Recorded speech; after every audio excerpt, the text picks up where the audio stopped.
الرحمن الرحيم اقرأ وربك الأكرم صدق الله العظيم وبلغنا رسوله النبي الكريم ونحن على ذلك لمن الشاهدين والشاكرين والحمد لله رب العالمين اللهم صل على سيدنا محمد وعلى آل سيدنا محمد وبارك وسلم۔ مدرسہ فیض القرآن کے حفاظ طلباء کی دستار بندی اور مسجد کے سنگ بنیاد کی اس پروقار تقریب میں ہماری شرکت ہمارے لیے سعادت اور خوش قسمتی کا باعث ہے۔ دینی مدارس میں پرانے زمانے سے یہ ترتیب چلی آ رہی ہے کہ جب بچے قرآن مجید کا حفظ مکمل کرتے ہیں یا اپنا تعلیمی سلسلہ مکمل کر کے عالم بنتے ہیں تو ان کی دستار بندی کے لیے ایسی تقریبات کا انعقاد کیا جاتا ہے۔ ایسی تقریبات فقط نمائش کے لیے نہیں ہوتی، یہ صرف رسم اور رواج نہیں، یہ محض دکھلاوا اور شہرت نہیں، بلکہ ان تقریبات کے کچھ مقاصد ہوتے ہیں۔ ان مقاصد کو سمجھنا اور ان کے حصول میں اپنا کردار ادا کرنا ہم سب کا مذہبی اور ملی فریضہ ہے۔ میرے بھائیوں، آپ کافی دیر سے تشریف فرما ہیں، میں اپنی بات کو بلا وجہ طول نہیں دوں گا، میں کوشش کروں گا کہ اس تقریب کے مقاصد کے حوالے سے بات کروں تاکہ آپ کو پتہ ہو کہ ہم دوبارہ کسی مدرسے کی اس طرح تقریب میں جاتے ہیں تو کیوں جاتے ہیں، تقریب کیوں منعقد کی گئی ہے۔ میرے بھائیوں، ہماری اس تقریب کے انعقاد کا اولین مقصد یہ ہے کہ ہمارے وہ بچے جنہوں نے 1 سال 2 سال 3 سال مسلسل محنت کی، آج وہ گرتے پڑتے اپنی منزل پہ پہنچ گئے، 30 پارے قرآن اپنے سینوں میں محفوظ کر لیا۔ ان بچوں کو شرف اور اعزاز بخشا جائے، اس کے لیے یہ تقریب منعقد کی گئی ہے۔ اور حقیقت یہ ہے کہ ان بچوں نے اتنی بڑی دولت سمیٹی ہے کہ اگر ان کے اعزاز میں اس سے بھی بڑی تقریب کا انعقاد کیا جاتا تو بے جان نہ ہوتا۔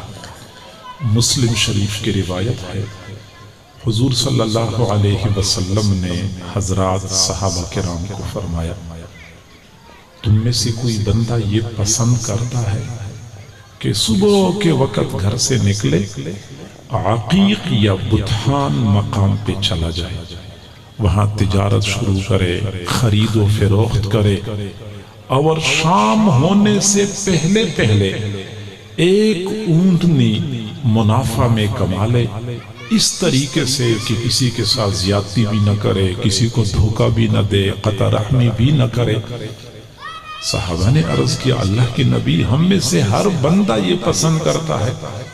آپ نے پھر فرمایا، تم میں سے کوئی بندہ یہ پسند کرتا ہے کہ وہ صبح کے وقت گھر سے نکلے، عقیق یا بطحان مقام پہ چلا جائے، خرید و فروخت شروع کرے، اور شام ہونے سے پہلے پہلے 2 اونٹنیاں منافع میں کما لے۔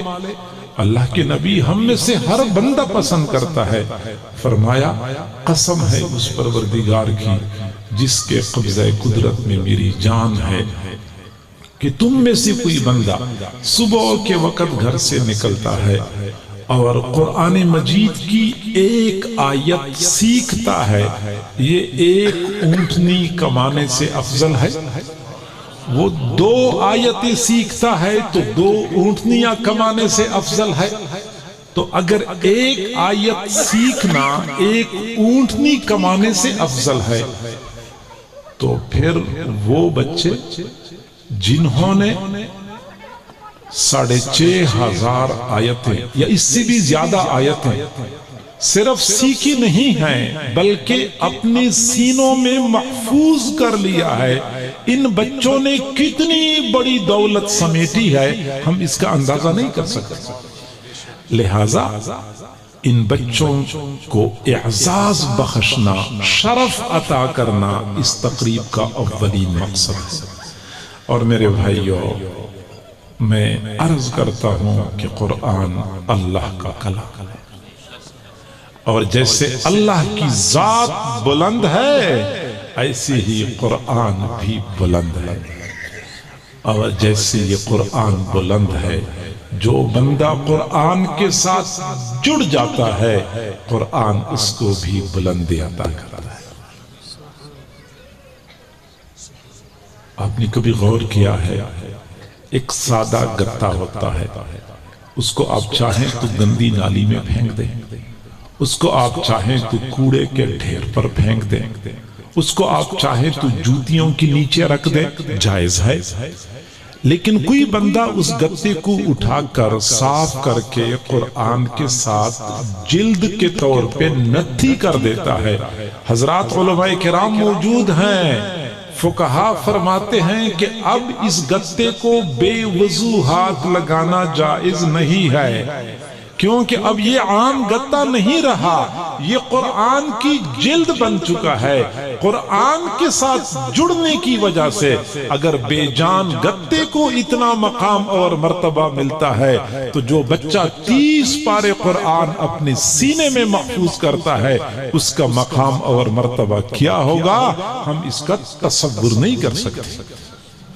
بڑی عزت ملتی ہے۔ ان اللہ یرفع بہذا القرآن اقواما ویضع بہ آخرین، اللہ تعالیٰ اس قرآن کے ذریعے قوموں کو بلندی عطا کرتا ہے۔ جس بندے نے قرآن کے ساتھ وابستگی اختیار کر لی، قرآن اس بندے کو عروج پہ پہنچاتا ہے۔ جس قوم نے قرآن کو تھام لیا، قرآن نے اس قوم کو عزت اور رفعت عطا کی ہے۔ قرآن عزت دینے والی کتاب ہے، قرآن عزت دینے والی کتاب ہے۔ حضرت عمر رضی اللہ تعالیٰ عنہ اپنی خلافت کے زمانے میں اپنے ساتھیوں کے ہمراہ کہیں جا رہے تھے، پہاڑ کے دامن میں سفر کر رہے تھے، نیچے وادی کی طرف اچانک دیکھا، پھر وہیں پہ ان کے قدم رک گئے۔ کافی دیر تک وادی کی طرف دیکھتے رہے۔ دوپہر کا وقت تھا، شدید گرمی تھی، خود بھی کھڑے تھے، باقی لوگ بھی کھڑے تھے۔ کسی نے عرض کیا، امیر المؤمنین آپ یہاں پہ دھوپ میں کھڑے ہیں، کیا سوچ رہے ہیں؟ سارے لوگ پسینے میں شرابور آپ کے انتظار میں کھڑے ہیں۔ حضرت عمر رضی اللہ عنہ نے ایسے سر اٹھایا، پھر فرمایا میں یہاں اس وادی سے گزر رہا تھا تو مجھے ایک واقعہ یاد آیا۔ میں لڑکا تھا تو لڑکپن میں اس وادی میں اونٹ چرانے کے لیے لایا کرتا تھا، لیکن مجھے اونٹ چرانے کا طریقہ نہیں آتا تھا۔ شام کو گھر واپس جاتا تھا، اونٹ خالی پیٹ ہوتے تھے تو میرا والد خطاب مجھے تانا دیا کرتا تھا، عمر تو کیا کامیاب زندگی گزارے گا، تجھے تو اونٹ چرانے بھی نہیں آتے۔ فرماتے ہیں ایک وقت تھا کہ مجھے اونٹ چرانے نہیں آتے تھے، قرآن مجید کے ساتھ وابستگی کے نتیجے میں آج 22 لاکھ مربع میل سرزمین پہ حکومت کر رہا ہوں۔ قرآن عزت دینے والی کتاب، ان حفاظ کو اعزاز اور شرف بخشنا اس تقریب کے انعقاد کا اولین مقصد ہے۔ اس تقریب کے انعقاد کا دوسرا مقصد ہم اور آپ یہ جتنے شرکاء ہیں سب کو خاموش دعوت دینا مقصود ہے۔ کہ جیسی ان بچوں نے قرآن پاک کا حفظ مکمل کیا، ان کے لیے، ان کے والدین کے لیے بڑی سعادت کی بات ہے، لیکن یہ سعادت ہمیں بھی حاصل ہو سکتی ہے۔ اللہ نے ہمیں بھی صاحب اولاد بنایا ہے، ہم اپنے بچوں کو قرآن کا حافظ بنائیں۔ کسی کے گھر میں چھوٹا بیٹا ہوگا، کسی کے گھر میں پوتا ہوگا، کسی کے گھر میں پوتی ہوگی، چھوٹی بیٹی ہوگی، ہم اپنے بچوں اور بچیوں کو قرآن کا حافظ بنائیں۔ یہ سعادت اور یہ شرف ہمیں بھی حاصل ہو سکتا ہے۔ ہمیں یہ خاموش دعوت دی جا رہی ہے۔ میرے بھائیوں، یہ میری وصیت سن لیں، یہ میری نصیحت سن لیں، اللہ کے لیے اپنی اوپر ترس کھائیں، اپنی اولادوں پہ ترس کھائیں، اپنی اولادوں کو قرآن کے ساتھ وابستہ کر لیں۔ دنیا میں یہ بچے آپ کے لیے سعادت کا ذریعہ بنیں گے، ہم قبروں میں ہوں گے، ہمارے بچوں کے اعمال ہمارے لیے سرور اور سکون کا ذریعہ بنیں گے، ہم آخرت میں ہوں گے، آخرت میں یہی بچے ہماری نجات کا ذریعہ ثابت ہوں گے۔ اور اگر ہم نے اپنے بچوں کی صحیح تربیت نہ کی، ہم نے اپنے بچوں کو قرآن کے ساتھ نہیں جوڑا، تو یاد رکھیں یہ بچے ہمارے لیے دنیا میں درد سر بنیں گے۔ آپ لوگ نہیں دیکھتے معاشرے میں کئی مرتبہ والدین اپنے بیٹے سے اتنا تنگ آ جاتے ہیں، آخر کار کہہ بیٹھتے ہیں کہ بیٹا کاش کہ تو پیدا ہی نہ ہو چکا ہوتا، کاش کہ تو پیدا ہی نہ ہو چکا ہوتا۔ یعنی اس قدر والدین تنگ آ جاتے ہیں۔ ایک آدمی سے کسی نے پوچھا کہ آپ کے کتنے بیٹے ہیں؟ اس نے کہا میرے 4 بیٹے ہیں۔ اچھا آپ کی بیٹی کیا کرتے ہیں؟ چاروں دماغ کے ڈاکٹر ہیں۔ اب پوچھنے والا حیران رہ گیا، 4 بیٹے اور چاروں دماغ کے ڈاکٹر؟ تو پوچھا کہ وہ 4 بیٹے کہاں ڈیوٹی سر انجام دیتے ہیں؟ اس نے کہا چاروں فارغ ہیں۔ اب یہ بات اس کو سمجھ نہیں آئی کہ 4 بیٹے، چاروں دماغ کے ڈاکٹر اور چاروں فارغ۔ پوچھا کہ مجھے آپ کی بات سمجھ نہیں آئی۔ اس نے کہا میرے 4 بیٹے ہیں اور چاروں مجھے کہتے ہیں کہ تمہارا دماغ خراب ہے، اور چاروں مجھے کہتے ہیں کہ ہم تمہارا دماغ ٹھیک کر دیں گے۔ تو جو مجھے کہتے ہیں کہ تمہارا دماغ خراب ہے اور ہم تمہارا دماغ ٹھیک کر دیں گے، اس کا معنی یہ ہے نا کہ میرے بیٹے دماغ کے ڈاکٹر ہیں۔ جی ہاں، جب ہمارے بیٹوں کا دماغ خراب ہو جائے اور وہ کل ہمیں کہے کہ تمہارا دماغ خراب ہے، اس سے پہلے ان کا دماغ خراب ہونے سے بچائیں، قرآن کے ساتھ جوڑے، دنیا میں سرور اور سکون کا ذریعہ۔ ہم قبروں میں ہوں گے، ہماری اولادوں کے اعمال ہماری قبروں میں ہمارے لیے راحت کا ذریعہ بنیں گے۔ مکہ مکرمہ میں جنت المعلی قبرستان ہے۔ قبرستان میں دوپہر کے وقت ایک بزرگ درخت کے نیچے لیٹے ہوئے تھے۔ وہ فرماتے ہیں کہ مجھے نیند آئی تو میں نے ایک عجیب خواب دیکھا کہ قبرستان کے مردے قبروں سے نکلے ہوئے ہیں اور ایسی ٹولی کے شکل میں بیٹھے ہوئے ہیں۔ فرماتے ہیں کہ میں بھی وہیں پہ سائیڈ پہ کھڑا ہو گیا۔ تھوڑی دیر بعد میں نے دیکھا کہ ایک اور بندہ آیا، وہیں پہ کھڑا ہوا اور آواز لگائی کہ او لوگو اپنا اپنا حصہ وصول کر لو، اپنا اپنا حصہ وصول کر لو۔ فرماتے ہیں کہ جو ہی اس نے آواز لگائی لوگ ایک طرف کو بھاگ پڑے، مجمع میں سے ایک بندہ اپنی جگہ پہ بیٹھا رہا۔ میں نے اس کے پاس جا کے پوچھا کہ یہ لوگ کہاں چلے گئے؟ اس نے کہا قبرستان میں کوئی بندے آ جاتے ہیں، کوئی درود شریف پڑھ لیتا ہے، کوئی سورۃ اخلاص پڑھتا ہے، کوئی سورۃ فاتحہ پڑھتا ہے اور ثواب قبرستان کے مردوں کو بخشتا ہے۔ پھر وہ جو آنے والا اعلان کر رہا تھا یہ حقیقت میں فرشتہ ہے، پھر یہ آ کے اعلان کرتا ہے کہ او لوگو اس ثواب میں سے اپنا حصہ وصول کر لو۔ لوگ اس حصے کو وصول کرنے کے لیے بھاگ پڑتے ہیں۔ تو میں نے پوچھا کہ آپ تو نہیں گئے؟ اس نے کہا مجھے ضرورت ہی نہیں ہے۔ میں نے کہا آپ کو ثواب کی ضرورت نہیں ہے؟ بڑی بے نیازی سے کہا کہ مجھے ثواب کی ضرورت نہیں ہے۔ پھر کہا کہ مجھے ضرورت ہی نہیں ہے۔ میں نے کہا جی بندے ہو آپ کو ثواب کی ضرورت نہیں ہے؟ تب اس نے کہا ہاں مجھے ثواب کی ضرورت نہیں ہے کیونکہ میرا ایک بیٹا حافظ قرآن ہے، ایک بیٹا حافظ قرآن ہے، وہ پورا دن اپنے شاگردوں کو قرآن پڑھاتا ہے، اور پورے دن میں شاگرد جتنا قرآن پڑھ لیتے ہیں سارا ثواب میرے بیٹے کے کھاتے میں لکھ دیا جاتا ہے، اور میرے بیٹے کا سارا ثواب میرے کھاتے میں لکھ دیا جاتا ہے۔ مجھے روزانہ تھوک کی حساب سے اتنا ثواب ملتا ہے کہ پرچون کے ثواب کے لیے بھاگنے کی ضرورت ہی محسوس نہیں کرتا۔ جی ہاں، یہ بیٹوں کے اعمال ہوتے ہیں جو قبروں میں والدین کے پاس تسلسل کے ساتھ پہنچ رہے ہوتے ہیں۔ کتنے سعادت مند ہوتے ہیں وہ والدین۔ ابن قدامہ رحمہ اللہ سے کسی نے پوچھا کہ سعادت مند کون ہوتا ہے؟ فرمایا سعادت مند وہ ہوتا ہے جس کی آنکھیں تو بند ہو جائیں لیکن پیچھے سے اعمال کا سلسلہ بند نہ ہو، اعمال کا سلسلہ اسی طرح جاری و ساری رہے۔ دارالعلوم دیوبند کے محتمم تھے قاری محمد طیب صاحب رحمہ اللہ۔ انہوں نے فرمایا کہ جب میں قرآن کا حافظ بنا تو میرے والد نے مجھے بلایا، اور والد نے فرمایا کہ بیٹا آپ قرآن کے حافظ بن چکے ہیں اور آپ بعد میں عالم بنیں گے، پھر شیخ الحدیث بنیں گے، تو پھر شیخ الاسلام بنیں گے، پتہ نہیں آپ کیا کچھ بنیں گے، لیکن یاد رکھنا تو مشکل ہو جائے گی آپ کے لیے کہ نیچے کوئی چیز رکھیں نا، ٹیشو پیپر رکھ لیتی ہے چیز ہے۔ ہو گیا؟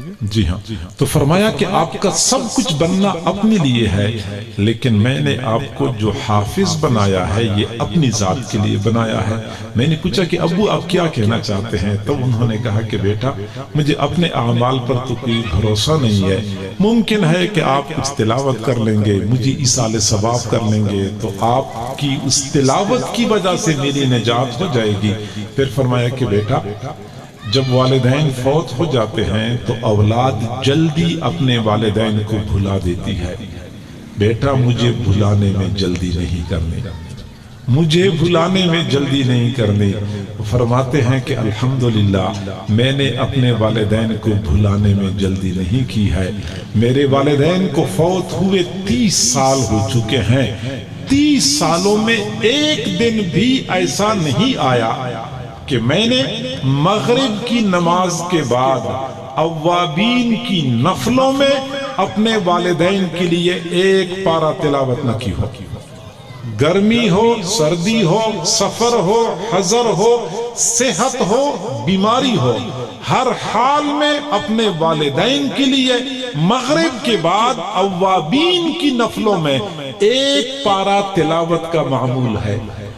میں نے جب حساب لگایا تو میں حساب میں اس نتیجے پر پہنچا کہ قاری محمد طیب صاحب رحمہ اللہ نے صرف مغرب کے بعد اوابین کی نفلوں میں اپنے والدین کے لیے 365 مرتبہ قرآن پاک ختم کیا ہوگا، صرف اوابین کی نفلوں میں، اور اس کے علاوہ پورے دن کے ان کے اعمال والدین کے لیے صدقہ جاریہ اور آپ کی تمام تر دینی خدمات مرحوم والدین کے لیے صدقہ جاریہ وہ اس کے علاوہ ہے۔ سادہ سا حساب ہے، میں آپ کو بتاؤں کہ ایک قاری صاحب جب درسگاہ میں پڑھاتے ہیں تو کم از کم 30 بچے ان کے پاس ہوتے ہیں، اور آپ کو پتہ ہونا چاہیے کہ جب یہ بچے صبح سے لے کے شام تک پڑھتے ہیں درسگاہ میں تو ایک طالب علم کم از کم 10 پارے تلاوت کرتا ہے۔ یہ میں بہت کم بتا رہا ہوں، یہ حضرات موجود ہیں، کم از کم 10 پارے تلاوت کرتا ہے۔ تو اگر ایک طالب علم 10 پارے تلاوت کرے اور کل 30 طلباء ہوں، یہ 30 بھی میں کم از کم بتا رہا ہوں، ورنہ بعض درسگاہوں میں 40 بچے ہوتے ہیں، کئی جگہ پہ قاری صاحبان 50 بچے بیٹھاتے ہیں، 60 بچے بھی بیٹھا لیتے ہیں۔ تو اگر ایک درسگاہ میں 30 بچے ہوں اور ہر بچہ 10 پارے تلاوت کرے تو اس درسگاہ میں 300 پارے تلاوت ہوتی ہے روزانہ، اور چونکہ پڑھانے والے استاد ہی پڑھاتے ہیں تو 300 پارے تلاوت کا ثواب استاد کے کھاتے میں، استاد کو والدین نے پڑھایا تو استاد کا وہ 300 پارے تلاوت کا ثواب مرحوم والدین کے کھاتے میں۔ میرے بھائیوں، وہ والدین کتنے خوش نصیب ہوتے ہیں کہ وہ آرام سے مزے سے قبروں میں پڑے ہوتے ہیں، روزانہ 300 پارے تلاوت کا ثواب ان تک پہنچ رہا ہوتا ہے۔ اور عام حالات کیا ہے؟ عام حالت تو یہ ہے کہ والدین فوت ہو گئے، والد صاحب فوت ہو گئے ہیں، بیٹا بیچارہ ایک مدرسے میں گیا کہ مجھے پڑھے ہوئے قرآن دے دو، میرے والد صاحب کا انتقال ہوا ہے، پھر اگلے مدرسے میں گیا مجھے پڑھے ہوئے قرآن دے دو۔ وہ قاری صاحبان بھی ہماری اپنی برادری کے لوگ ہیں، مجھے پتا ہے کہ وہ قاری صاحبان کیا کرتے ہیں، کہتے ہیں جاؤ 100 قرآن پاک لے جاؤ۔ وہ بندہ بڑا خوش ہوتا ہے، کاغذ پہ لکھتا ہے کہ 100 قرآن اس مدرسے سے مل گئے، 100 قرآن اس مسجد سے مل گئے، اور لمحوں میں 1000 قرآن پاک جمع ہو گئے۔ اتنا آسانی سے وہ خوش ہوا۔ یہ کوئی ہم نے اولاد کے اوپر محنت کیوں نہیں کی؟ میرے پاس ایک بندہ آیا، کہنے لگا میرے والد صاحب فوت ہو چکے ہیں، وہ پڑھے ہوئے قرآن دے دو۔ میں نے کہا وہ الماری میں رکھے ہوئے ہیں، لے جاؤ۔ کہتے ہیں کہ نہیں، وہ جو تم پڑھ چکے ہو وہ دے دو۔ میں نے کہا ہم اسی پڑھ چکے ہیں، آپ لے جائیں۔ وہ بیچارے نے بہت کوشش کی مجھے سمجھانے کی، لیکن مجھے بات سمجھ نہیں آ رہی تھی، کیونکہ میں سمجھنا نہیں چاہ رہا تھا۔ کہتا آپ لوگ جو پڑھتے ہیں نا، میں وہی چاہتا ہوں۔ میں نے کہا ہم یہی پڑھتے ہیں اور کچھ نہیں پڑھتے۔ انہیں پھر میں نے اسے سمجھایا کہ خدا کے بندو خود کیوں نہیں پڑھتے؟ اب والد بیچارے نے اپنے بچے کو تو ABCD تو پڑھا دیا، اس کو جدید سائنس اور ٹیکنالوجی کے علوم تو پڑھا دیے، کمپیوٹر کے استعمال پہ تو بڑا عبور حاصل ہے، بیٹا بیچارہ جنازہ نہیں پڑھ سکتا، وہ قرآن کیا پڑھے گا؟ تو میرے بھائیو، ہم قبروں میں ہوں گے، ہماری اولاد کے اعمال ہمارے لیے نجات کا ذریعہ بنیں گے، پھر ہم قیامت کے دن اس شدت کی حالت میں ہوں گے، ہمارے یہ بچے ہمارے لیے نجات کا ذریعہ ثابت ہوں گے۔ میرے بھائیو، قیامت کا دن بہت شدید دن ہے۔ ان زلزلۃ الساعۃ شیء عظیم، جس کو عظیم پروردگار نے عظیم کہا ہے، پتہ نہیں وہ دن کتنا عظیم ہوگا۔ آج ہم سے سورج کروڑوں میل دور ہے، لیکن جون جولائی کا مہینہ ہوتا ہے اور دن کے 12-1 بجے کا وقت ہوتا ہے۔ کوئی بندہ جوتے کے بغیر ننگے فرش پہ 5 منٹ کے لیے کھڑا ہو کے دکھا دے گا۔ 1 بجے کا وقت ہوگا، دھوپ ہو، بادل بھی نہ ہو، ننگے فرش پہ کوئی بندہ 5 منٹ کے لیے کھڑا ہو کے دکھا دے، اس کو پتہ چل جائے گا کہ گرم زمین پہ کھڑا ہونا کتنا دشوار ہے۔ سورج ہم سے کروڑوں میل دور ہے، لیکن ایک دن وہ بھی آنے والا ہے۔ سورج کروڑوں میل دور نہیں ہوگا، لاکھوں میل دور نہیں ہوگا، ایک نیزے کے برابر آ چکا ہوگا۔ زمین پیتل کی بنی ہوئی ہوگی، آگ کے انگارے کی طرح سرخ ہوگی، اوپر سے سورج آگ برسا رہا ہوگا، نیچے زمین گرم ہوگی۔ اس زمین پہ ہم نے کھڑا ہونا ہے۔ پورے حشر کے میدان میں عرش کے سائے کے علاوہ ایک بالشت کے برابر بھی سایہ نہیں ہوگا۔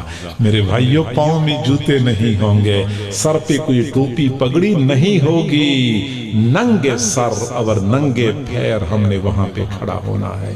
کتنی دیر کے لیے کھڑا ہونا ہے؟ 5 منٹ کے لیے نہیں، 5 سالوں کے لیے نہیں، 500 سالوں کے لیے نہیں۔ قرآن عظیم الشان اس بات پہ گواہ ہے کہ قیامت کا وہ ایک دن 50,000 سالوں کے لیے۔ میں کوئی ہوائی باتیں نہیں کر رہا، میں قرآنی حقائق آپ کے سامنے کھول رہا ہوں۔ 50,000 سالوں کے برابر وہ دن، اور پاؤں میں جوتے نہیں، سورج ایک نیزے کے برابر، زمین پیتل کی بنی ہوئی انگاری کی طرح سرخ، اور وہیں پہ کھڑا ہونا ہے، کھڑا ہونا ہے۔ کیا شدت کا عالم ہوگا۔ میرے بھائیوں، ہم بھول جاتے ہیں کہ ہم نے وہاں پہ کھڑا ہونا ہے۔ میں تصور کرتا ہوں ایسے حالات میں کچھ ایسے نوجوان ہوں گے، جب ان کو کہا جائے گا کہ جنت میں چلے جاؤ، وہ کہیں گے اکیلے؟ ہم نے اکیلے تو جنت میں نہیں جانا، ہمارے ساتھ وعدہ کیا گیا تھا کہ 10 بندوں کو اپنے ساتھ جنت لے کے جاؤ گے، تو آج وہ وعدہ پورا کر دیا جائے۔ تب ان بچوں سے کہا جائے گا جاؤ حشر کے میدان میں جن کو تم چاہو اپنے ساتھ جنت میں لے کے چلے جاؤ۔ میرے بھائیوں، اس وقت وہ نوجوان ہوں گے، ادھر ادھر بھاگ رہے ہوں گے، پتہ نہیں میرے ابو کدھر ہوں گے، پتہ نہیں میری امی کدھر ہوں گی، پتہ نہیں میرے دادا کدھر ہوں گے، ادھر ادھر بھاگ رہے ہوں گے۔ میں تصور کرتا ہوں کہ میں نے بھی وہاں پہ کھڑا ہونا ہے۔ میرا بیٹا ادھر ادھر بھاگ رہا ہے، پتہ نہیں میرے ابو کہاں پہ ہوں گے، پتہ نہیں میرے ابو کہاں ہوں گے۔ دور سے مجھے دیکھتا ہے اور میرے لیے زمین پہ کھڑا ہونا دشوار، اوپر سورج آگ برسا رہا ہے، تو بیٹا مجھے دور سے دیکھتا ہے، دیکھتے ہی آواز لگاتا ہے، ابو جی پریشان نہ ہونا میں پہنچ گیا ہوں، پریشان نہ ہونا میں پہنچ گیا ہوں۔ میرے بھائیو، ابو جی کے لفظ میں اتنی مٹھاس ہے، اتنی مٹھاس ہے۔ آج بھی اگر کوئی بندہ اپنے بیٹے کو بلاتا ہے، عبداللہ اپنے کمرے سے بھاگتا ہوا آ جائے، جی ابو جی کیا حکم ہے، وہ ابو جی کا لفظ جب بیٹا بولتا ہے بندے کی آنکھیں ٹھنڈی ہو جاتی ہیں، بندے کا دل ٹھنڈا ہو جاتا ہے۔ اس شدت کے دن میں جب بیٹا پکارتا ہے، ابو جی پریشان نہ ہونا میں پہنچ گیا ہوں، بھاگتا ہوا آئے، مجھے ہاتھ سے پکڑ کے جنت میں نہر کے کنارے عالی شان محل کے ٹھنڈے سائے میں لے جائے، اس دن پتہ چلے گا کہ اپنے بیٹے کو حافظ بنانے کا کیا فائدہ نکلا۔ آج کہا جاتا ہے بیٹے کو حافظ بنانے کا کیا فائدہ؟ میرے بھائیو، ہم مسلمان ہیں، ہمارا عقیدہ ہے جب یہ آنکھیں بند ہو جائیں گی تو ایک اور جہان نظر آئے گا، اس جہان میں پتہ چلے گا کہ بیٹے کو حافظ بنانے کا کیا فائدہ نکلا۔ تو پھر کچھ ایسے بدقسمت نوجوان بھی ہوں گے جب ان کو کہا جائے گا کہ جہنم میں چلے جاؤ، وہ کہیں گے اکیلے، ہم نے اکیلے تو جہنم میں نہیں جانا، ہم تباہ ہو چکے ہیں، ہم برباد ہو چکے ہیں، لیکن ہماری تباہی و بربادی میں کسی اور کا ہاتھ تھا، ہمیں تو نہیں پتا تھا ادھر جانا ہے یا ادھر جانا ہے۔ ہمارے بڑوں نے ہمیں جس راستے پہ چلایا ہم اسی راستے پہ چلتے رہے، ہمارے بڑوں نے ہمیں سیدھے راستے سے گمراہ کر دیا تھا۔ انا اطعنا سادتنا وکبراءنا فاضلونا السبیلا، ہم نے تو اپنے بڑوں کی بات مانی تھی، ہمارے بڑوں نے ہمیں سیدھے راستے سے گمراہ کر دیا تھا، ہمیں نہیں پتا تھا ادھر جانا ہے یا ادھر جانا ہے۔ والد صاحب نے جس راستے پہ چلایا میں اسی راستے پہ چلتا رہا، بڑے بھائی نے جس رخ پہ چلایا میں اسی رخ پہ چلتا رہا، مجھے تو نہیں پتا تھا ہمارے بڑوں نے ہمیں سیدھے راستے سے گمراہ کر دیا تھا۔ ربنا آتِہم ضعفین من العذاب، قرآن عظیم الشان۔ وہی لوگ کہیں گے اے اللہ ہمارے بڑوں کو ہم سے دگنا عذاب عطا کر دے، وَلْعَنْهُمْ لَعْنًا كَبِيرًا، ان پر زبردست لعنت مسلط کر دے۔ پھر یہی اولاد ہوگی قیامت کے دن اللہ کے دربار میں شکایت کرے گی، اللہ ہمارے بڑوں کو ہم سے دگنا عذاب دے دے، ان پر زبردست لعنت مسلط کر دے۔ مرضی ہماری ہے ہم اپنے بیٹوں کو ایسا بنائیں قیامت کے دن ہاتھ سے پکڑ کے ادب اور احترام سے اپنے ساتھ جنت میں لے جائیں، یا گریبان سے پکڑ کے اپنے ساتھ گھسیٹتا ہوا جہنم میں لے جائیں۔ یہ ہمیں خاموش دعوت دی جا رہی ہے اس تقریب کے انعقاد کا۔ یہ دوسرا مقصد ہے۔ پہلا مقصد حفاظ کو اعزاز بخشنا، دوسرا مقصد شرکاء کو خاموش دعوت دینا، اور اس تقریب کے انعقاد کا تیسرا مقصد یہ ہے کہ اہل مدرسہ چلاتے ہیں، آپ حضرات کے تعاون سے مدرسے چلتے ہیں، پھر جب مدرسہ چل رہا ہوتا ہے تو کئی مرتبہ لوگ تعاون بھی کرتے ہیں، بعد میں باتیں بھی کرتے ہیں کہ یار چندہ تو ہم بہت دیتے ہیں، پتہ نہیں چندہ جاتا کدھر ہے۔ سنا یہ ہے کہ قاری صاحب نے نئی موٹر سائیکل خریدی ہے، اور کل تو میں نے دیکھا قاری صاحب کے بیٹے کے پاس ریموٹ کنٹرول کھلونا تھا۔ گویا کہ قاری صاحب کے اگر گھر میں نیا کمرہ بنتا ہے تو یہ پریشان ہو جاتے ہیں، نئی موٹر سائیکل کہتے لگتا یہ ہے کہ ہمارا سارا چندہ قاری صاحب اپنی ذات پہ لگا رہے ہیں۔ تو میرے بھائیو، مدرسے والے پھر سال گزرنے کے بعد اپنی کارکردگی آپ کے سامنے پیش کرتے ہیں تاکہ آپ کے دل و دماغ میں کوئی بدگمانی پیدا نہ ہو، شیطان کوئی بات دل میں نہ ڈالیں۔ کسی نے 1000 دیے تھے، کسی نے 5000 دیے تھے، کسی نے 10,000 دیے تھے، وہ آپ لوگوں کا چندہ ان حفاظ کی صورت میں آپ کے سامنے ہے۔ محتمم صاحب نے اپنی اولاد پہ خرچ نہیں کیا، قوم کے بچوں پہ خرچ کیا ہے، تاکہ آپ حضرات کو پتہ چلے مدرسے کی کارکردگی کیا ہے، مزید تعاون کرنے کی راہ آپ کے لیے ہموار ہو جائے۔ میرے بھائیو، اکثر میں دوستوں سے کہا کرتا ہوں کہ آپ دینی مدارس کے قریب آئیں، مدرسے والوں کے دروازے ہر کسی کے لیے کھلے ہوتے ہیں. آپ آئیں ہمارے مدرسے میں، ہمارا نظام دیکھیں، ہمارا نصاب دیکھیں، ہماری تعلیم دیکھیں، ہماری تربیت دیکھیں. قریب آئیں گے تو یہ جو پروپیگنڈا کیا جا رہا ہے، یہ پروپیگنڈا خود بخود دم توڑ جائے گا. بدگمانیاں ختم ہو جائیں گی. فاصلہ ختم کر دے، بدگمانی ختم ہو جائے گی. مسئلہ ہمارا یہ ہے کہ ہم مدارس کے قریب آتے نہیں ہیں، اور دور سے بیٹھ کر سوشل میڈیا پہ اور پرنٹ الیکٹرونک میڈیا پہ مدارس کے خلاف پروپیگنڈا سنتے ہیں، پھر ہم مدارس سے بدگمان ہو جاتے ہیں. میں آپ سے عرض کرتا ہوں، یہ دور بیٹھ کے پروپیگنڈا سننے کی بجائے قریب آ جائیں، ساری بدگمانیاں ختم ہو جائیں گی. حقائق آپ کے سامنے کھل جائیں گے. پتہ چل جائے گا کہ مدرسہ خیر کا مرکز ہے، یہ شر کا اڈا نہیں ہے، یہ خیر کا مرکز ہے. لوگ کہتے ہیں ملک میں جو فساد برپا ہے مدارس اور اہل مدارس کی وجہ سے ہے، جبکہ ہم کہتے ہیں اگر یہ نظام چل رہا ہے تو یہ بھی مدارس کی وجہ سے چل رہا ہے. اگر مدرسہ بند ہو گیا واللہ یہ نظام درہم برہم ہو جائے گا، یہ نہیں چلے گا. مدرسے کی وجود سے یہ نظام وابستہ ہے، علماء کی وجود سے کائنات کا یہ نظام وابستہ ہے. کیوں؟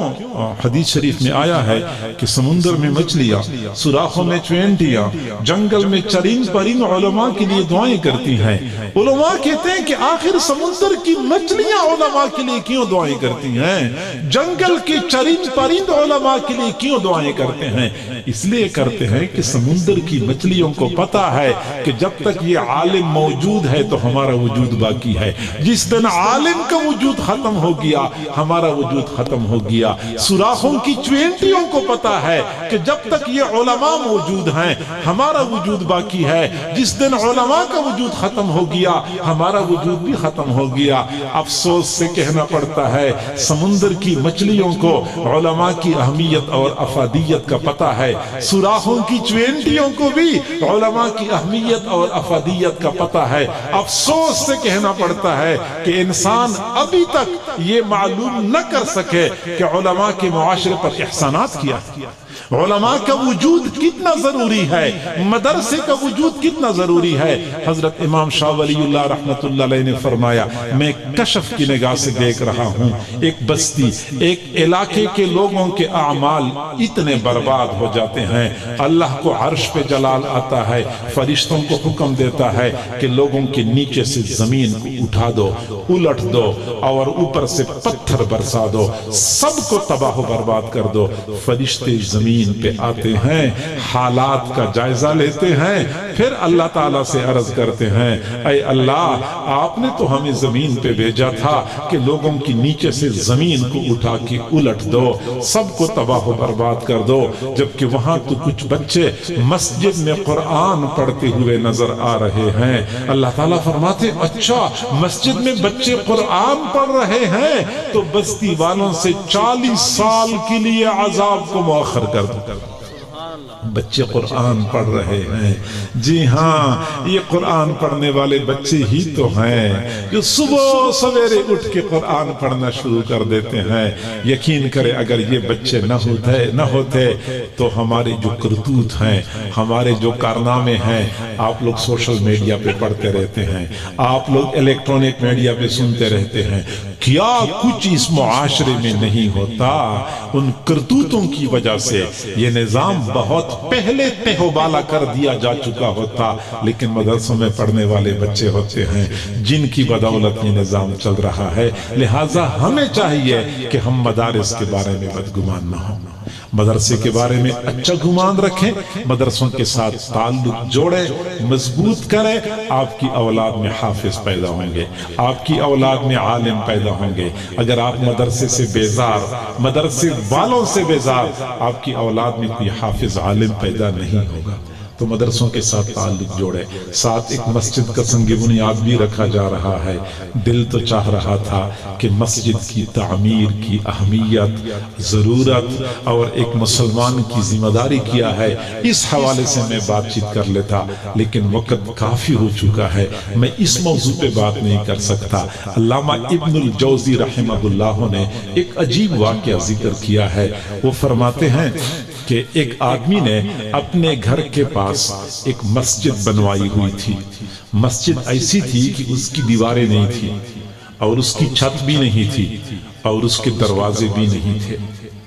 دیواریں نہیں تھی، چھت نہیں تھی، دروازے نہیں تھے، تو وہ کیسی مسجد تھی؟ مسجد تھی۔ اس نے اپنے گھر کے سامنے ایسے مختلف جگہوں پہ 7 پتھر رکھے ہوئے تھے اور 7 پتھروں کی درمیان والی جگہ جو تھی وہ مسجد تھی۔ چنانچہ وہ تھا تو ویسے دین سے دور بندہ، لیکن اس نے اپنے گھر کے سامنے یہ 7 پتھر نشان کے طور پہ رکھے تھے کہ یہ مسجد ہے، یہ اللہ کا گھر ہے۔ چنانچہ وہ بندہ فوت ہو گیا تو کسی نے خواب میں دیکھا، پوچھا کہ کیا بنا؟ اس نے کہا اللہ نے بخشش فرما دی۔ جب مجھے اللہ کے سامنے پیش کیا گیا، اعمال کا جائزہ لیا گیا تو میرے برے اعمال زیادہ تھے، نیک اعمال تھوڑے تھے۔ اللہ تعالیٰ نے فرشتوں کو حکم دیا کہ اس کو جہنم میں لے جاؤ۔ فرشتوں نے مجھے پکڑا، جہنم میں لے جا رہے تھے، جہنم کے دروازے پہ پہنچایا تو دیکھا میں نے کہ وہ جو 7 پتھر رکھے ہوئے تھے ان میں سے ایک پتھر اتنا بڑا ہو چکا تھا کہ وہ جہنم کا دروازہ سارا کے سارا اس نے بند کر دیا تھا۔ تو فرشتوں نے کہا کہ اللہ یہ دروازہ تو بند ہے۔ اللہ نے فرمایا کہ اگلے دروازے پہ لے جاؤ۔ مجھے اگلے دروازے پہ لے کے چلے گئے، میں نے دیکھا ایک اور پتھر تھا، وہ 7 پتھروں میں سے پہچانتا تھا میں نے کہا یہ وہ دوسرا پتھر ہے، اتنا بڑا ہو چکا تھا، اس نے جہنم کا دروازہ بند کر دیا تھا۔ فرشتوں نے کہا اللہ وہ دروازہ بھی بند ہے، فرمایا اگلے دروازے پہ لے جاؤ۔ اسی طرح کرتے کرتے 7 دروازوں کو ان 7 پتھروں نے مکمل بند کر دیا تھا۔ فرشتوں نے کہا اللہ سارے دروازے بند ہیں، فرمایا پھر جنت میں لے جاؤ۔ اب ظاہری بات ہے کہ یا تو جنت ہے یا جہنم ہے، جب جہنم کے دروازے بند ہیں تو جنت میں لے جاؤ۔ اللہ نے میرے بارے میں جنت کا فیصلہ کر دیا۔ تو میرے بھائیو، اللہ کا گھر بنانا ایمان کی علامت ہے، اور اللہ کے گھر میں اپنا حصہ ملانا بندے پر سعادت کے دروازے کھول دیتا ہے۔ اللہ کے گھر بنائیں، آپ کا گھر بنے گا۔ اللہ کا گھر آباد کریں، آپ کا گھر آباد ہوگا۔ اگر آپ چاہتے ہیں کہ آپ کا اپنا گھر خوشیوں کے ساتھ آباد ہو تو اپنے اللہ کے گھر بنانے میں اپنا کردار ادا کریں۔ اللہ کریم ہم سب کو سمجھنے اور عمل کرنے کی توفیق عطا فرمائے۔ وآخر دعوانا ان الحمدللہ رب العالمین۔ اس طرح حضرت نے فرمایا والعاقبۃ للمتقین والصلاۃ والسلام علی رسولہ محمد وآلہ واصحابہ اجمعین۔ کریم پروردگار، ہم تیرے عاجز و مسکین بندے ہیں، تیرے سامنے دست بدعا ہیں۔ اللہ ہماری مسکنت پہ ترس کھا لیجئے، ہماری عاجزی پہ رحم فرما لیجئے۔ اللہ ہمارے گناہوں کو معاف فرما، ہماری خطاؤں کو معاف فرما، ہمارے عیبوں کی پردہ پوشی فرما۔ کریم پروردگار، جتنے احباب یہاں موجود ہیں، بہنیں بیٹیاں دعاؤں پر آمین کہہ رہی ہیں، اللہ ہم فقیروں کے پاس دینے کے لیے دعائیں ہیں، تیرے پاس دینے کے لیے وسیع خزانے ہیں، ان کو اپنے وسیع خزانوں سے مالا مال فرما۔ کریم پروردگار، وہ سب کچھ عطا فرما جو ان کی چاہت ہے یا ان کی ضرورت ہے۔ یار پروردگار، دنیا میں ہم نے دیکھا ہے مستورات کسی کے دروازے پہ چلی جاتی ہیں، دنیا والے قتل کے جرائم بھی معاف کر دیتے ہیں، دنیا والے بھی بہنوں بیٹیوں کا لحاظ کرتے ہیں، بہنیں بیٹیاں بھی دعاؤں پر آمین کہہ رہی ہیں۔ اللہ تو ان کا لحاظ فرما دیجئے، ان کو معاف کر دیجئے، ان کے طفیل ہم سب کو معاف کر دیجئے۔ پیارے اللہ، جو لوگ بے روزگار ہیں ان کو روزگار عطا فرما، جو بے اولاد ہیں ان کو اولاد نصیب فرما، جو صاحب اولاد ہیں ان کی اولادوں کو نیکوکار بنا، فرمان بردار بنا، ماں باپ کی آنکھوں کی ٹھنڈک بنا۔ جو بیمار ہیں یا گھروں میں بیمار ہیں اللہ ان کو شفا عطا فرما، شفا کاملہ عاجلہ مستمرہ عطا فرما۔ بھائی علی رضا صاحب کی اہلیہ بیمار ہے، پیارے اللہ مریضہ کو گھر کے پانی میں شفا نازل فرما، ہسپتالوں کے دھکے کھانے سے محفوظ فرما، ڈاکٹروں کے پاس چکر کاٹنے سے محفوظ فرما۔ اپنے گھر میں اللہ ان کو سرور، صحت، سلامتی والی، عافیت والی لمبی زندگی نصیب فرما۔ پیارے پروردگار جو لوگ جن کے والدین عزیز و اقارب فوت ہو چکے ہیں ان کی مغفرت فرما، جن کے گھروں میں رشتوں کے مسائل ہیں مسائل کو حل فرما، جن نوجوان بچوں اور بچیوں کے لیے مناسب رشتے نہیں مل رہے اللہ ان کے لیے مناسب رشتوں کا انتظام فرما۔ پیارے اللہ گھر میں جوان لڑکی ہوتی ہے، رشتے نہیں آتے، بچی کی عمر ڈھل رہی ہوتی ہے، والدین سے بچی کے سفید بال دیکھے نہیں جاتے، اللہ وہ کس کو دل کا دھکڑا سنائیں، وہ کس کے سامنے آنسو بہائیں۔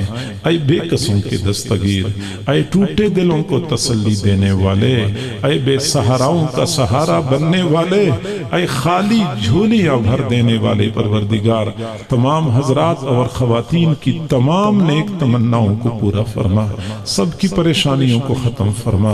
پیارے اللہ بہت سارے حضرات ایسے ہوں گے، بہت ساری بہنیں بیٹیاں ایسی ہوں گی جن کے دلوں میں چھپے ہوئے غم ہوں گے، وہ کسی کو بتا بھی نہیں سکتے ہوں گے۔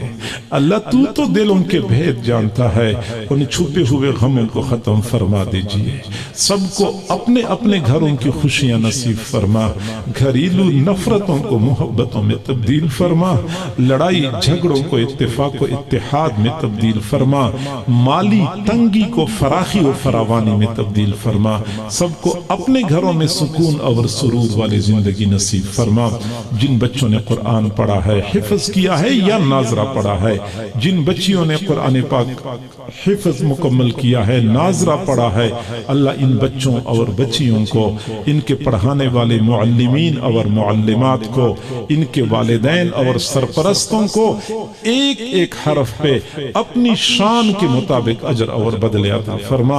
ان بچوں اور بچیوں کو قرآن کا قاری بنا، قرآن کا عالم بنا، قرآن کا خادم بنا، اللہ قرآن کا عاشق بنا، قرآن کا عاشق بنا، زندگی کے آخری لمحے تک قرآن کی خدمت کی توفیق عطا فرما، اچھے اخلاق، اچھا کردار نصیب فرما، بے داغ زندگیاں نصیب فرما، دنیا میں اپنے والدین کے لیے سرور اور مسرت کا ذریعہ بنا، اور قیامت کے دن بھی اپنے بڑوں کے لیے صدقہ جاریہ بنا۔ کریم پروردگار اپنے اساتذہ کے لیے دنیا اور آخرت میں اللہ نیک نامی کا ذریعہ بنا، اپنے اساتذہ اور معلمات کی اس امانت کو اگلوں تک پہنچانے کی توفیق عطا فرما، اہل ادارہ کی خدمات کو قبول و منظور فرما۔ قاری صاحب اللہ جیسے محنت کے ساتھ ادارے کا انتظام و انصرام سنبھالے ہوئے ہیں، ان کے ساتھ اپنی مدد شامل حال فرما، قدم قدم پہ اپنا ساتھ نصیب فرما، دوسروں کی اولادوں کے لیے کوششیں کر رہے ہیں، ان کو اپنی اولادوں کی خوشیاں نصیب فرما، اولاد کو ان کے لیے آنکھوں کی ٹھنڈک بنا، اولاد کی دکھوں سے محفوظ فرما۔ پیارے اللہ جو لوگ ان کے ساتھ ادارے میں تعاون کرتے ہیں، ان معاونین کے تعاون کو قبول و منظور فرما، ان کی اپنی اولادوں میں حفاظ اور علماء پیدا فرما، جو لوگ اداروں پہ اپنا مال پیسہ خرچ کرتے ہیں، پیارے اللہ تو اس دنیا میں کئی گنا بڑھا چڑھا کر ان کو واپس لوٹا دیجئے، اور قیامت کے دن بھی ان کے لیے درجات کی بلندی کا ذریعہ بنا دیجئے۔ جس مسجد کا سنگی بنیاد رکھا جا رہا ہے، اس مسجد کی تعمیر میں آسانیاں پیدا فرما، جن اسباب کی ضرورت ہے غیبی خزانوں سے اسباب کا انتظام فرما۔ پیارے اللہ تیرے محبوب نے فرمایا ہے کہ روئے زمین پر جتنی مسجدیں ہیں قیامت کے دن یہ ساری مسجدیں بیت اللہ میں ضم کر دی جائیں گی، بیت اللہ میں ملا دی جائیں گی۔ پیارے پروردگار جنہوں نے مسجد کے لیے پلاٹ وقف کیا ہے، پیارے اللہ یہی پلاٹ قیامت کے دن بیت اللہ میں ضم کر دیا جائے گا، پھر یہی بیت اللہ اللہ ان کے لیے قیامت کے دن سفارشی بنا دیجئے، بیت اللہ ان کی نیکی کے اوپر گواہ بنا دیجئے، اور پلاٹ وقف کرنے والوں کو اللہ قیامت کے دن جنت میں عالیشان محلات عطا فرما دیجئے. ان کی طبیعت ناساز ہے، اللہ شفا نصیب فرما، شفا کاملہ عاجلہ مستمر عطا فرما، صحت اور عافیت والی طویل زندگی نصیب فرما. جیسے انہوں نے قدم اٹھایا، اپنا پلاٹ مسجد کے لیے وقف کیا ہے، پیارے اللہ تو دنیا میں کئی گنا بڑھا چڑھا کر واپس لوٹا دیجئے. تیرا گھر بنے گا پیارے اللہ، ان کے اپنے گھر کو خوشیوں کے ساتھ آباد فرما. پیارے پروردگار مسجد کی تعمیر میں آسانیاں پیدا فرما، اہل خیر کو اس طرف متوجہ فرما، اسباب کا غیبی خزانوں سے انتظام فرما. ہماری ان دعاؤں کو اپنی رحمت سے قبول و منظور فرما. وصلی اللہ تعالی علی خیر خلقہ محمد و آلہ و اصحابہ اجمعین آمین برحمتک یا ارحم الراحمین. جزاک الرحمن الرحیم. اقرأ وربک الاکرم. صدق اللہ العظیم وبلغنا رسوله النبی الکریم ونحن على ذلك لمن الشاهدین والشاکرین والحمد للہ رب العالمین. اللہم صل علی سیدنا محمد وعلی آل سیدنا محمد وبارک وسلم. مدرسہ فیض القرآن کے حفاظ طلباء کی دستار بندی اور مسجد کے سنگ بنیاد کی اس پروقار تقریب میں ہماری شرکت ہمارے لیے سعادت اور خوش قسمتی کا باعث ہے. دینی مدارس میں پرانے زمانے سے یہ ترتیب چلی آ رہی ہے کہ جب بچے قرآن مجید کا حفظ مکمل کرتے ہیں یا اپنا تعلیمی سلسلہ مکمل کر کے عالم بنتے ہیں تو ان کی دستار بندی کے لیے ایسی تقریبات کا انعقاد کیا جاتا ہے. ایسی تقریبات فقط نمائش کے لیے نہیں ہوتی، یہ صرف رسم اور رواج نہیں، یہ محض دکھلاوا اور شہرت نہیں، بلکہ ان تقریبات کے کچھ مقاصد ہوتے ہیں. ان مقاصد کو سمجھنا اور ان کے حصول میں اپنا کردار ادا کرنا ہم سب کا مذہبی اور ملی فریضہ ہے. میرے بھائیوں، اب کافی دیر سے تشریف فرما ہیں. میں اپنی بات کو بلا وجہ طول نہیں دوں گا. میں کوشش کروں گا کہ اس تقریب کے مقاصد کے حوالے سے بات کروں تاکہ آپ کو پتا ہو کہ ہم دوبارہ کسی مدرسے کی اس طرح تقریب میں جاتے ہیں تو کیوں جاتے ہیں، تقریب کیوں منعقد کی گئی ہے. میرے بھائیوں، ہماری اس تقریب کے انعقاد کا اولین مقصد یہ ہے کہ ہمارے وہ بچے جنہوں نے 1 سال 2 سال 3 سال مسلسل محنت کی، آج وہ گرتے پڑتے اپنی منزل پہ پہنچ گئے. 30 پارے قرآن اپنے سینوں میں محفوظ کر لیا. ان بچوں کو شرف اور اعزاز بخشا جائے، اس کے لیے یہ تقریب منعقد کی گئی ہے. اور حقیقت یہ ہے کہ ان بچوں نے اتنی بڑی دولت سمیٹی ہے کہ اگر ان کے اعزاز میں اس سے بھی بڑی تقریب کا انعقاد کیا جاتا تو بے جان نہ ہوتا.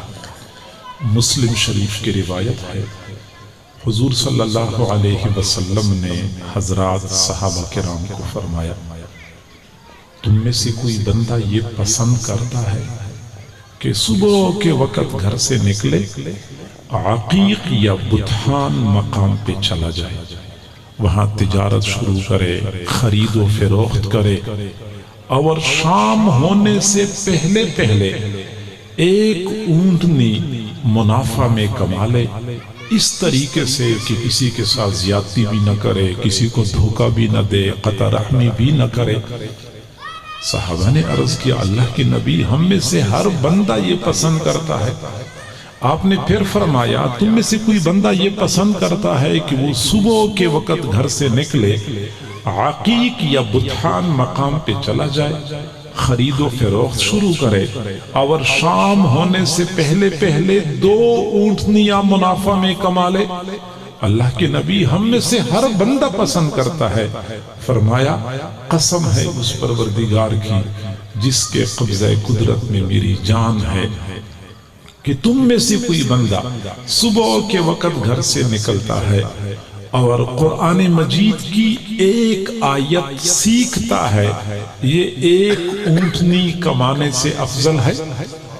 وہ 2 آیتیں سیکھتا ہے تو 2 اونٹنیاں کمانے سے افضل ہے۔ تو اگر 1 آیت سیکھنا 1 اونٹنی کمانے سے افضل ہے تو پھر وہ بچے جنہوں نے 6,500 آیتیں یا اس سے بھی زیادہ آیتیں صرف سیکھی نہیں ہیں بلکہ اپنے سینوں میں محفوظ کر لیا ہے، ان بچوں نے کتنی بڑی دولت سمیٹی ہے ہم اس کا اندازہ نہیں کر سکتے۔ لہذا ان بچوں کو اعزاز بخشنا، شرف عطا کرنا اس تقریب کا اولین مقصد ہے۔ اور میرے بھائیوں، میں عرض کرتا ہوں کہ قرآن اللہ کا کلام ہے، اور جیسے اللہ کی ذات بلند ہے ایسے ہی قرآن بھی بلند ہے، اور جیسے یہ قرآن بلند ہے جو بندہ قرآن کے ساتھ جڑ جاتا ہے قرآن اس کو بھی بلندی عطا کرتا ہے۔ آپ نے کبھی غور کیا ہے ایک سادہ گتا ہوتا ہے، اس کو آپ چاہیں تو گندی نالی میں پھینک دیں، اس کو آپ چاہیں تو کوڑے کے ڈھیر پر پھینک دیں، اس کو آپ چاہیں تو جوتیوں کے نیچے رکھ دیں، جائز ہے۔ لیکن کوئی بندہ اس گتے کو اٹھا کر صاف کر کے قرآن کے ساتھ جلد کے طور پہ نتھی کر دیتا ہے۔ حضرات علماء کرام موجود ہیں، فقہا فرماتے ہیں کہ اب اس گتے کو بے وضو ہاتھ لگانا جائز نہیں ہے، کیونکہ اب یہ عام گتا نہیں رہا، یہ قرآن کی جلد بن چکا ہے۔ قرآن کے ساتھ جڑنے کی وجہ سے اگر بے جان گتے کو اتنا مقام اور مرتبہ ملتا ہے تو جو بچہ 30 پارے قرآن اپنے سینے میں محفوظ کرتا ہے اس کا مقام اور مرتبہ کیا ہوگا ہم اس کا تصور نہیں کر سکتے۔ بڑی عزت ملتی ہے۔ ان اللہ یرفع بہذا القرآن اقواما ویضع بہ آخرین، اللہ تعالیٰ اس قرآن کے ذریعے قوموں کو بلندی عطا کرتا ہے۔ جس بندے نے قرآن کے ساتھ وابستگی اختیار کر لی قرآن اس بندے کو عروج پہ پہنچاتا ہے۔ جس قوم نے قرآن کو تھام لیا قرآن نے اس قوم کو عزت اور رفعت عطا کی ہے۔ قرآن عزت دینے والی کتاب ہے، قرآن عزت دینے والی کتاب ہے۔ حضرت عمر رضی اللہ تعالیٰ عنہ اپنی خلافت کے زمانے میں اپنے ساتھیوں کے ہمراہ کہیں جا رہے تھے، پہاڑ کے دامن میں سفر کر رہے تھے، نیچے وادی کی طرف اچانک دیکھا، پھر وہیں پہ ان کے قدم رک گئے۔ کافی دیر تک وادی کی طرف دیکھتے رہے۔ دوپہر کا وقت تھا، شدید گرمی تھی، خود بھی کھڑے تھے، باقی لوگ بھی کھڑے تھے۔ کسی نے عرض کیا امیر المؤمنین آپ یہاں پہ دھوپ میں کھڑے ہیں، کیا سوچ رہے ہیں؟ سارے لوگ پسینے میں شرابور آپ کے انتظار میں کھڑے ہیں۔ حضرت عمر رضی اللہ عنہ نے ایسے سر اٹھایا، پھر فرمایا میں یہاں اس وادی سے گزر رہا تھا تو مجھے ایک واقعہ یاد آیا۔ میں لڑکا تھا تو لڑکپن میں اس وادی میں اونٹ چرانے کے لیے لایا کرتا تھا، لیکن مجھے اونٹ چرانے کا طریقہ نہیں آتا تھا۔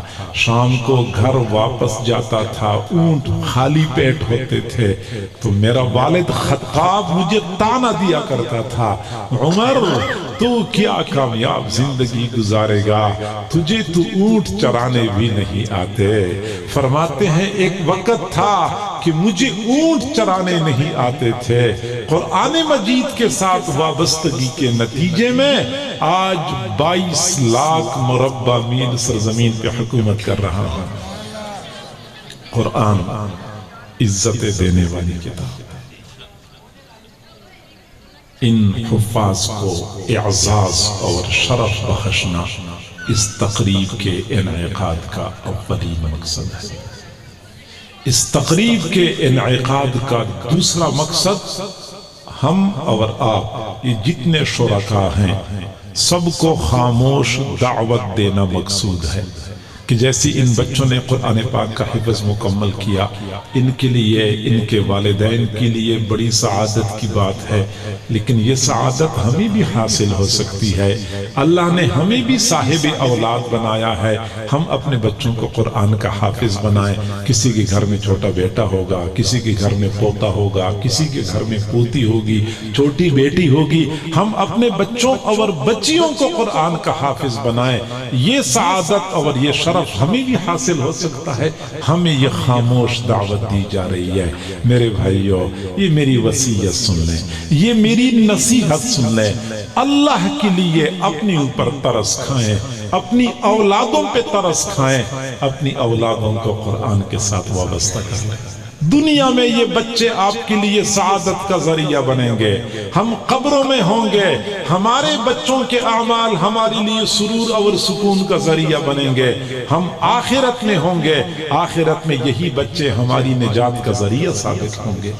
اور اگر ہم نے اپنے بچوں کی صحیح تربیت نہ کی، ہم نے اپنے بچوں کو قرآن کے ساتھ نہیں جوڑا، تو یاد رکھیں یہ بچے ہمارے لیے دنیا میں درد سر بنیں گے۔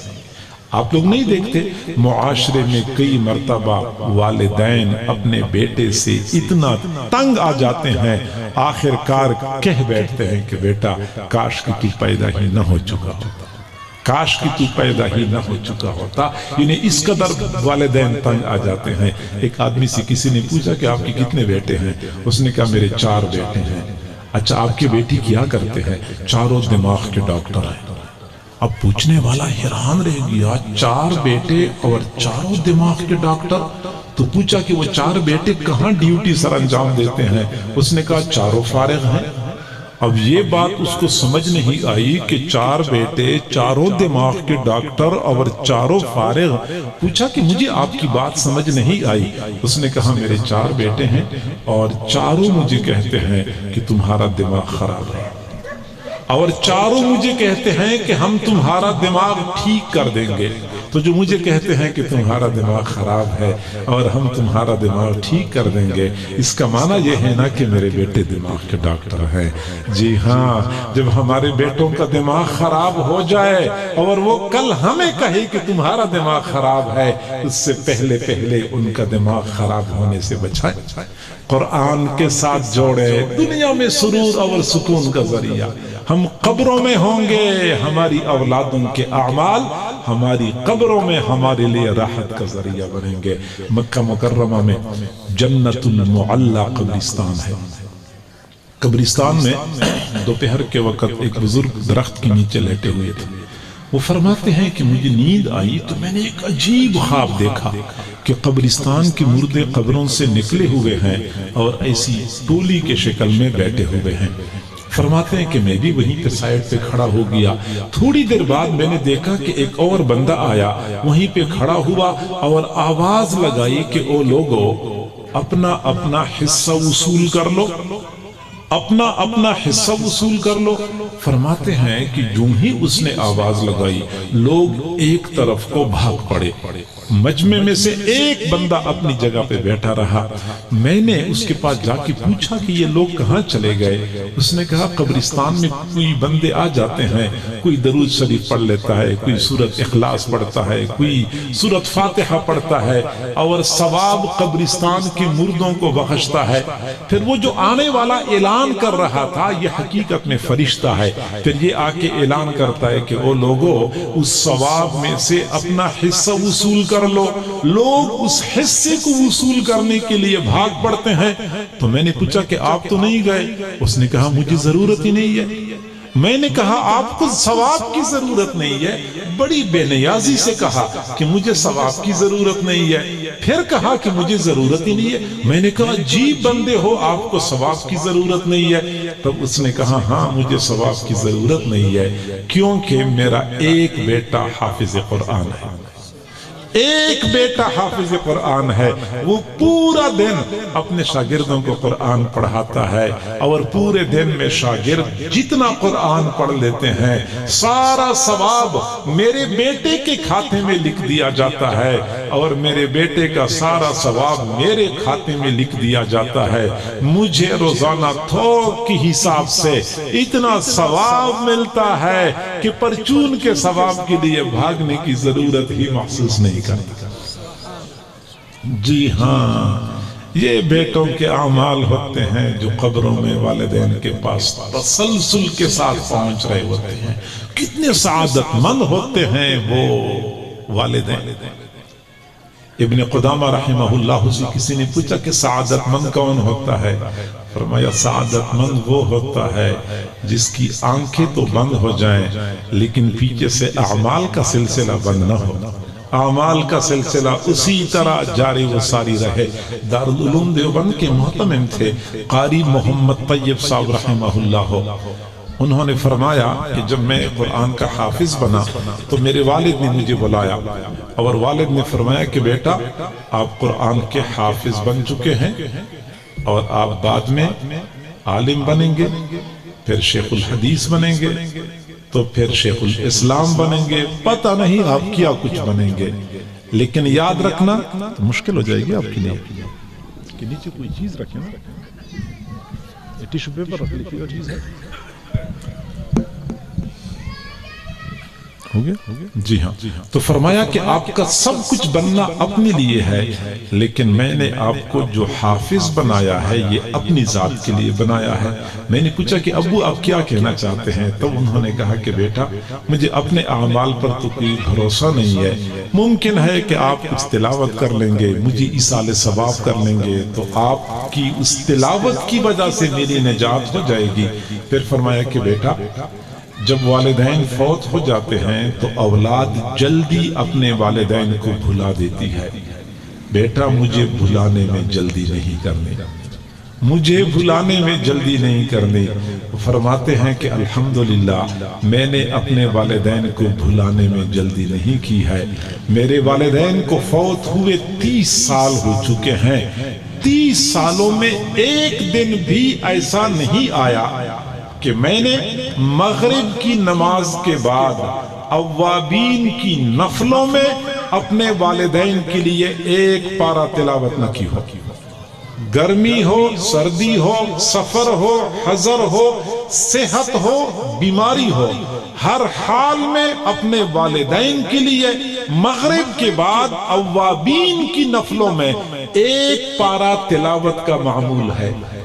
میں نے جب حساب لگایا تو میں حساب میں اس نتیجے پر پہنچا کہ قاری محمد طیب صاحب رحمہ اللہ نے صرف مغرب کے بعد اوابین کی نفلوں میں اپنے والدین کے لیے 365 مرتبہ قرآن پاک ختم کیا ہوگا، صرف اوابین کی نفلوں میں. اور اس کے علاوہ پورے دن کے ان کے اعمال والدین کے لیے صدقہ جاریہ اور آپ کی تمام تر دینی خدمات مرحوم والدین کے لیے صدقہ جاریہ وہ اس کے علاوہ ہے. سادہ سا حساب ہے. میں آپ کو بتاؤں کہ ایک قاری صاحب جب درسگاہ میں پڑھاتے ہیں تو کم از کم 30 بچے ان کے پاس ہوتے ہیں، اور آپ کو پتہ ہونا چاہیے کہ جب یہ بچے صبح سے لے کے شام تک پڑھتے ہیں درسگاہ میں تو ایک طالب علم کم از کم 10 پارے تلاوت کرتا ہے. یہ میں بہت کم بتا رہا ہوں، یہ حضرات موجود ہیں، کم از کم 10 پارے تلاوت کرتا ہے. تو اگر ایک طالب علم 10 پارے تلاوت کرے اور کل 30 طلباء ہوں، یہ 30 بھی میں کم از کم بتا رہا ہوں، ورنہ بعض درسگاہوں میں 40 بچے ہوتے ہیں، کئی جگہ پہ قاری صاحبان 50 بچے بیٹھاتے ہیں، 60 بچے بھی بیٹھا لیتے ہیں. تو اگر ایک درسگاہ میں 30 بچے ہوں اور ہر بچہ 10 پارے تلاوت کرے تو اس درسگاہ میں 300 پارے تلاوت ہوتی ہے روزانہ، اور چونکہ پڑھانے والے استاد ہی پڑھاتے ہیں تو 300 پارے تلاوت کا ثواب استاد کے کھاتے میں، استاد کو والدین نے پڑھایا تو استاد کا وہ 300 پارے تلاوت کا ثواب مرحوم والدین کے کھاتے میں۔ میرے بھائیوں، وہ والدین کتنے خوش نصیب ہوتے ہیں کہ وہ آرام سے مزے سے قبروں میں پڑے ہوتے ہیں، روزانہ 300 پارے تلاوت کا ثواب ان تک پہنچ رہا ہوتا ہے۔ اور عام حالات کیا ہے؟ عام حالت تو یہ ہے کہ والدین فوت ہو گئے، والد صاحب فوت ہو گئے ہیں، بیٹا بیچارہ ایک مدرسے میں گیا کہ مجھے پڑھے ہوئے قرآن دے دو، میرے والد صاحب کا انتقال ہوا ہے، پھر اگلے مدرسے میں گیا مجھے پڑھے ہوئے قرآن دے دو۔ وہ قاری صاحبان بھی ہماری اپنی برادری کے لوگ ہیں، مجھے پتا ہے کہ وہ قاری صاحبان کیا کرتے ہیں، کہتا ہے جاؤ 100 قرآن پاک لے جاؤ۔ وہ بندہ بڑا خوش ہوتا ہے، کاغذ پہ لکھتا ہے کہ 100 قرآن اس مدرسے سے مل گئے، 100 قرآن اس مسجد سے مل گئے، اور لمحوں میں 1000 قرآن پاک جمع ہو گئے۔ اتنا آسانی سے وہ خوش ہوا۔ یہ کوئی ہم نے اولاد کے اوپر محنت کیوں نہیں کی؟ میرے پاس ایک بندہ آیا، کہنے لگا میرے والد صاحب فوت ہو چکے ہیں، وہ پڑھے ہوئے قرآن دے دو۔ میں نے کہا وہ الماری میں رکھے ہوئے ہیں، لے جاؤ۔ کہتے ہیں کہ نہیں، وہ جو تم پڑھ چکے ہو وہ دے دو۔ میں نے کہا ہم اسی پڑھ چکے ہیں، آپ لے جائیں۔ وہ بیچارے نے بہت کوشش کی مجھے سمجھانے کی، لیکن مجھے بات سمجھ نہیں آ رہی تھی کیونکہ میں سمجھنا نہیں چاہ رہا تھا۔ کہتا آپ لوگ جو پڑھتے ہیں نا میں وہی چاہتا ہوں۔ میں نے کہا ہم یہی پڑھتے ہیں اور کچھ نہیں پڑھتے۔ انہیں پھر میں نے اسے سمجھایا کہ خدا کے بندو خود کیوں نہیں پڑھتے؟ اب والد بیچارے نے اپنے بچے کو تو ABCD تو پڑھا دیا، اس کو جدید سائنس اور ٹیکنالوجی کے علوم تو پڑھا دیے، کمپیوٹر کے استعمال پہ تو بڑا عبور حاصل ہے، بیٹا بیچارہ جنازہ نہیں پڑھ سکتا، وہ قرآن کیا پڑھے گا؟ تو میرے بھائیوں، ہم قبروں میں ہوں گے، ہماری اولاد کے اعمال ہمارے لیے نجات کا ذریعہ بنیں گے، پھر ہم قیامت کے دن اس شدت کی حالت میں ہوں گے، ہمارے یہ بچے ہمارے لیے نجات کا ذریعہ ثابت ہوں گے۔ میرے بھائیوں، قیامت کا دن بہت شدید دن ہے۔ ان زلزلۃ الساعۃ شیء عظیم، جس کو عظیم پروردگار نے عظیم کہا ہے، پتہ نہیں وہ دن کتنا عظیم ہوگا۔ آج ہم سے سورج کروڑوں میل دور ہے، لیکن جون جولائی کا مہینہ ہوتا ہے اور دن کے 12-1 بجے کا وقت ہوتا ہے۔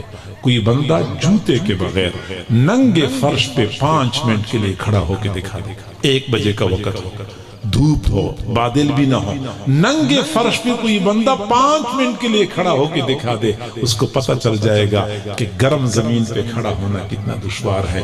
سورج ہم سے کروڑوں میل دور ہے، لیکن ایک دن وہ بھی آنے والا ہے۔ سورج کروڑوں میل دور نہیں ہوگا، لاکھوں میل دور نہیں ہوگا، ایک نیزے کے برابر آ چکا ہوگا۔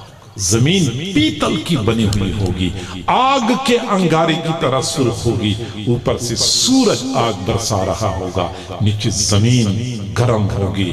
اس زمین پہ ہم نے کھڑا ہونا ہے۔ پورے حشر کے میدان میں عرش کے سائے کے علاوہ ایک بالشت کے برابر بھی سایہ نہیں ہوگا۔ میرے بھائیوں، پاؤں میں جوتے نہیں ہوں گے، سر پہ کوئی ٹوپی پگڑی نہیں ہوگی، ننگے سر اور ننگے پیر ہم نے وہاں پہ کھڑا ہونا ہے۔